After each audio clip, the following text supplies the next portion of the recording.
não parla molto di te, ou seja, não fale muito de você mesmo. Uma lição de modéstia incrível que eu carrego comigo como uma lição de que assim a gente está sempre aquém daquilo que a gente pode almejar realizar. E olha que Horácio Gonçalves realizou muito. Olá, eu sou o Manuel da Costa Pinto e aqui nesse canal, em geral, eu falo de como a literatura, desde os clássicos até os contemporâneos, sempre falam sobre a nossa realidade cotidiana, contemporânea, o nosso contexto atual. Mas hoje eu vou pedir licença para vocês para fazer uma homenagem. E até pedir licença para adotar um tom talvez mais emocionado, porque, de fato, eu soube na semana passada da morte de um grande pensador latino-americano, que é o Horácio Gonçalves.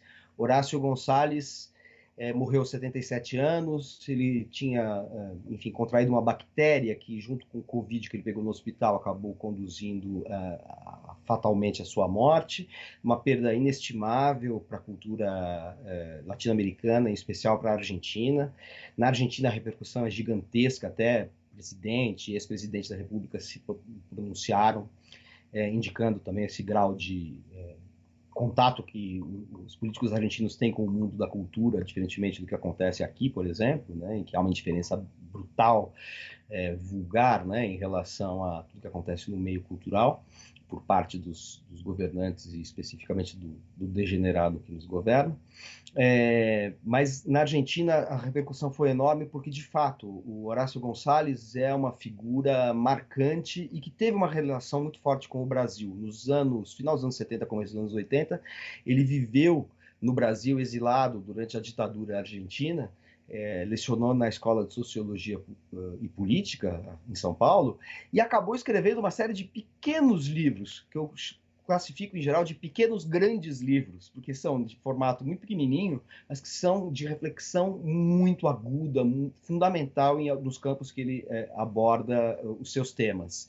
Ele escreveu esses pequenos grandes livros para a editora Brasiliense, né, a editora que criou nos anos 80 aquelas coleções Primeiros Passos, né, em que eles descreviam alguns assuntos essenciais, o que saber sobre ideologia, o que saber sobre economia, o que saber sobre a Revolução Francesa. E o Horácio Gonçalves escreveu alguns volumes para essa coleção. Ele escreveu sobre a Comuna de Paris, ele escreveu sobre o que são os intelectuais, por exemplo, né, tema que eu já abordei aqui nesse canal, obviamente com um milésimo da profundidade com que ele abordou o tema neste livro pequeno, mas fundamental para compreender a condição do intelectual, especialmente no contexto sul-americano. E ele escreveu também na coleção Encanto Radical algumas biografias de personalidades muito importantes do mundo da cultura e da política. Ele escreveu uma biografia da Evita Peron, ele escreveu uma do Karl Marx, né, do grande pensador da economia e da sociologia e da política, que mudou a face do mundo.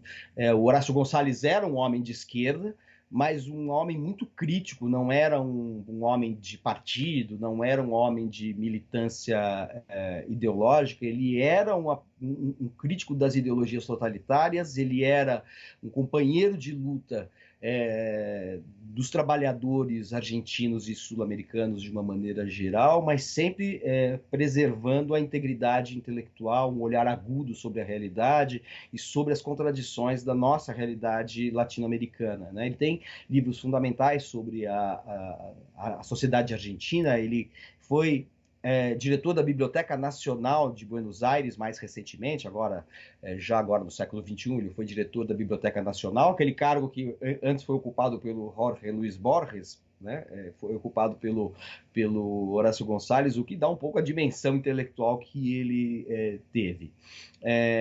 Então ele sempre teve uma atividade cultural e política que preservava a sua integridade, a sua autonomia como pensador da nossa realidade. E aí, eu não posso deixar de falar sobre o aspecto pessoal que me fez entrar em contato com Horácio Gonçalves, que é este livrinho aqui, mais uma vez, este pequeno, grande livro, que é um livro chamado Albert Camus, A Libertinagem do Sol. Quem me conhece um pouco, acompanha meu trabalho como jornalista e com meu trabalho com literatura, sabe que eu dediquei boa parte da minha vida a estudar a obra do Camus, que é um escritor sobre quem eu fiz tese, já fui até para a Argélia para conhecer melhor as circunstâncias em que o Camus produziu suas primeiras obras, etc. E tal. O que eu nunca talvez tenha falado publicamente, falo agora, é que eu conheci Camus, eu fui ler Camus depois de ler este livro. Eu era um adolescente no colégio, eu lembro que eu chegava de madrugada no colégio, porque eu morava longe do centro, e tinha que chegar muito cedo ao colégio para não pegar trânsito e chegar a tempo, e eu levava sempre livros para ficar lendo antes de abrirem-se os portões do colégio. E eu li, dentre os livros que eu li esse Albert Camus, A Libertinagem do Sol. Eu já tinha ouvido falar do Camus num outro livro, do Dom Pedro Casaldáliga, que morreu agora também, recentemente, durante a pandemia, um jesuíta espanhol, militante político de esquerda. Né? Eu tinha lido uma referência ao Camus num livro do Pedro Casaldáliga, mas daí eu me interessei, que era uma referência breve, em conhecer melhor esse autor citado pelo Dom Pedro Casaldáliga como um homem que ao mesmo tempo era de esquerda, mas era um libertário, crítico dos totalitarismos, não sectário, etc. E aí, o livro do Horácio Gonçalves foi a minha porta de entrada para a obra do Camus. E o livro, que tem reedições pela Brasiliense não muito antigas e pode ser encontrado ainda em livrarias e sebos, esse livro é narrado de uma maneira literalmente cinematográfica. O Camus, como talvez vocês saibam, morreu no acidente de automóvel em 1960, aos 46 anos. E ele morava na região da Provença, no sul da França. Ele estava indo para Paris de carona com o editor dele, Michel Gallimard, e durante o trajeto de carro ele morreu.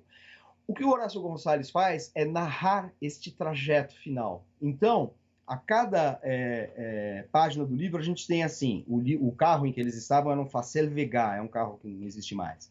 Então ele fala assim, no Facel Vega de Gallimard, meio-dia e 20 minutos, caminho de Paris, a caminho de Paris. E aí ele fala, cita uma frase do Camus, e daí ele conta uma parte da vida do Camus. Então, é como se fosse assim, o último trajeto do Camus, com flashbacks cinematográficos que reconstituem toda a trajetória do escritor e com observações absolutamente pertinentes, agudas sobre a obra do Camus. Então foi graças ao Horácio Gonçalves que eu conheci Camus, que eu fui ler Camus, e depois foi graças a estudar a obra do Camus que eu acabei conhecendo pessoalmente o Horácio Gonçalves, trazendo algumas vezes ao Brasil para participar de eventos, inclusive com alguns estudiosos franceses da obra do Camus em congressos. O Horácio Gonçalves era capaz de fazer um debate de altíssimo nível com o organizador das obras completas do Camus na França.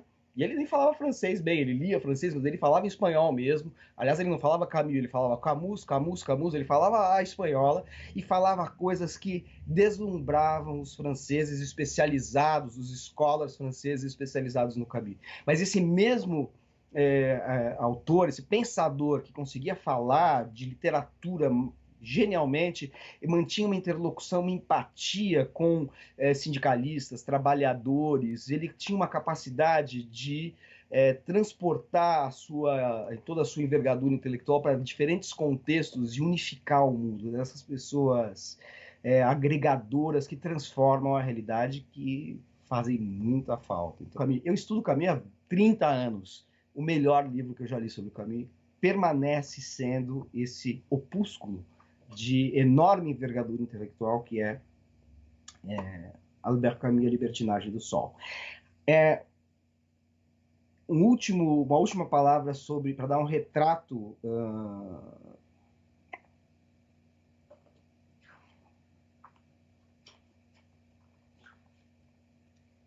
do Horácio Gonçalves. Puxa, desculpem se eu de fato me emocionei ao falar dele. Aqui essa reedição tem uma biografiazinha, assim, sabe? Sobre o autor. Só que a primeira edição na qual eu li tinha uma linha só, que é um retrato de quem foi Horácio Gonçalves. Na primeira edição, que eu lembro de cabeça, falava assim, em vez de falar, nasceu, se formou assim, fez tal livro, tal, ele coloca simplesmente, no final assim, sobre o autor. A quem poderia interessar que o autor deste livro nasceu em Pueyrredón, um bairro qualquer de Buenos Aires, ponto. E daí ele coloca uma frase em italiano. não parla molto di te, ou seja, não fale muito de si mesmo. Assim, então, o retrato que fica desse intelectual gigantesco e de uma modéstia infinita, de uma generosidade que era igual à sua envergadura intelectual. Fica aqui a minha homenagem a Horácio Gonçalves. A recomendação para que vocês leiam os livros dele, né? É fácil encontrar o livro dele sobre a Evita, sobre o Karl Marx, o livro sobre a Comuna de Paris, o livro sobre os intelectuais, há outros pela Brasiliense, mas eu recomendo especialmente porque é muito caro a mim, Albert Camus, A Libertinagem do Sol, um livro magnífico, melhor obra que eu já li sobre o Camus, que me transformou, né? Mas, como disse ele, não parla muito de ter. Isso não interessa. O que interessa é ler Horácio Gonçalves e prestar um tributo à memória dele. Então é isso. Até o próximo vídeo.